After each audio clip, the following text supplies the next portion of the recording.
Last week or so, we got a trailer for not only the second Sonic movie, but also for Sonic Frontiers, the next Sonic game. I already talked about the movie in another video, so today I'm talking about Frontiers.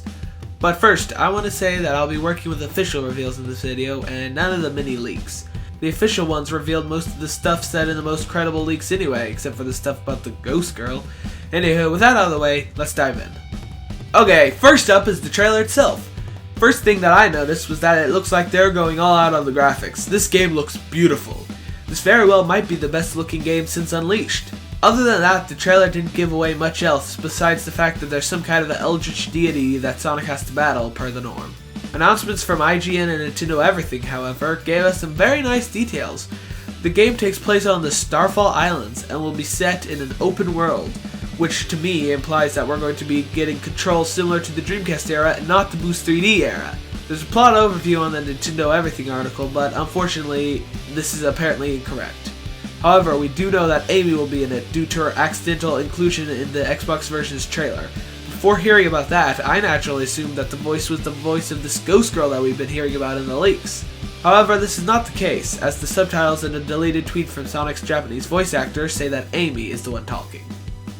Amy's been portrayed very differently over the years. I mean, when you think about it, she's gone from being obsessed with Sonic and devoting her life to marrying him, to just being a friend with some feelings for him. And I didn't even mention the time she was portrayed as a feminist. So she's literally been all over the spectrum, and I'm looking forward to seeing how she'll be portrayed here. Also, in a Japanese version of an episode of Sonic X, she uses psychomancy to contact Sonic. I read in an article that suggested that Amy might use this to talk with Sonic in the game, and I just want to say I really hope they don't go in that direction. I'm very happy that they never touched that kind of stuff outside of Sonic CD's manual, and I hope they never do. But now, for the best part of the recent announcements for fans like me, drumroll please! Ian Flynn is writing the story. If you don't know who Ian Flynn is, let me give you a little recap of his accomplishments. In March of 2006, he became a writer on the Sonic the Hedgehog Archie comic series, and from what I've heard, made it much better. Fans love his writing and stories, so when Archie lost the rights for Sonic and IDW Publishing picked it up, Ian went attached. He was the head writer on the IDW comic series, continuing to make excellent stories until around August 2021 when he stepped down. And apparently this is what he was doing after that. Given his work on the comics, I have to say I can't wait to see the awesome story and dialogue he'll come up with for the game, because honestly, since 2010 the dialogue hasn't been that great. Colors tried to be funny in the dumbest way possible, same with Sonic Lost World but not as badly, and Forces was alright, but not the best.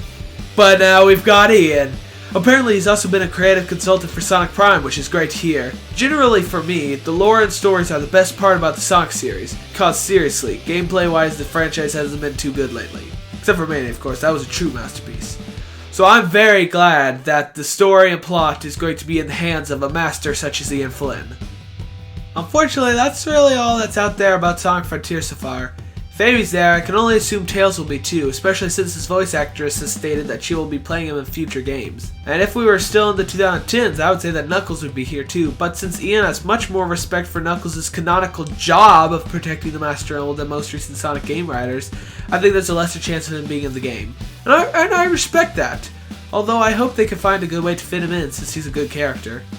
Yeah, Sonic writers lately seem to have completely forgotten about the Master Emerald since Sonic Adventure 2. It wasn't even mentioned in any games since Sonic Adventure 2 until Mania, and Knuckles has been out and about in Heroes, 06, Generations, Lost World, and Forces. He didn't even contribute to the story of 06, he was just being Eggman's messenger boy and then tag along with Sonic, so that Sega could say that Knuckles was in the game. Anyway, before I go, I just want to say that 2022 is going to be a huge year for Sonic. I mean, not even in his heyday did he have 2 games, a movie, a show, and comics in 1 year.